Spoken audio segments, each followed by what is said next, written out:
Eva, elle n'a pas le temps de cuisiner parce qu'elle regarde la télé. Exactement. Et ce soir, Gérard Miller trace le portrait de Françoise Dolto. Exactement. Alors Gérard Miller, le psychanalyste qui oublie le temps de ce film son étiquette de cofondateur de la web télé Le Média, pour dresser donc le portrait d'une autre psychanalyste, Françoise Dolto. L'objet du documentaire, il est double. C'est à la fois revenir sur la biographie de Dolto et en parallèle sur son travail auprès des enfants. Alors de son histoire personnelle, on découvre notamment la petite fille maligne qu'elle était. Il y a l'histoire de la dame qui a perdu son mari, et puis qui vient, et puis qui est très triste, qui pleure. Et puis quand elle s'en va, la petite Françoise dit « Mais cette dame, elle est bête. Pourquoi elle est bête ? Si elle a perdu son mari, elle a qu'à le chercher, c'est pas ici qu'elle va le trouver. » Donc avec déjà une attirance comme ça pour la polysémie des mots et le sens du langage. Alors elle va avoir son bac. Françoise Dolto va annoncer alors à ses parents ce qu'elle compte faire de sa vie professionnelle. Ce sera médecine. Sauf que nous sommes dans l'entre-deux-guerres et ce choix n'est pas du goût de tout le monde, comme elle le raconte dans une interview.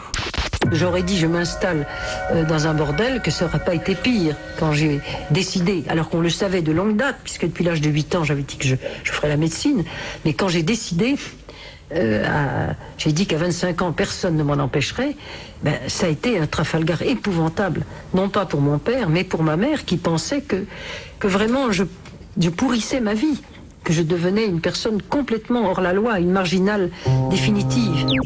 Bon, qu'importe, elle va faire médecine, elle va aussi faire une analyse et elle va surtout décider de s'intéresser aux enfants en accordant notamment de l'importance aux mots, aux gestes, aux moindres symptômes de ses petits patients. Écoutez comment a évoqué son travail dans les reportages qui lui sont consacrés. On est dans les années 50.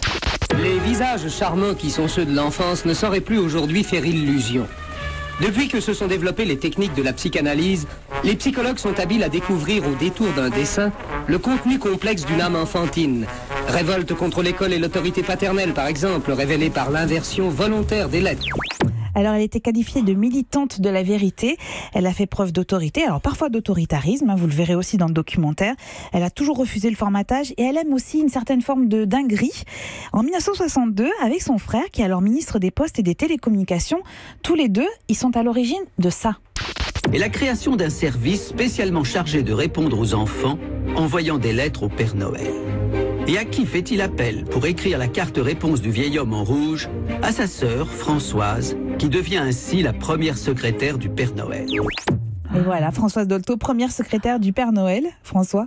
Non, je signale juste le portrait de Gérard Miller dans Le Monde Magazine cette semaine. Qui est formidable. Qui est formidable parce qu'on apprend pourquoi il est devenu lui aussi psychologue et psychanalyste et comment il a réussi à trouver son chemin par rapport à son frère aîné. C'est absolument passionnant.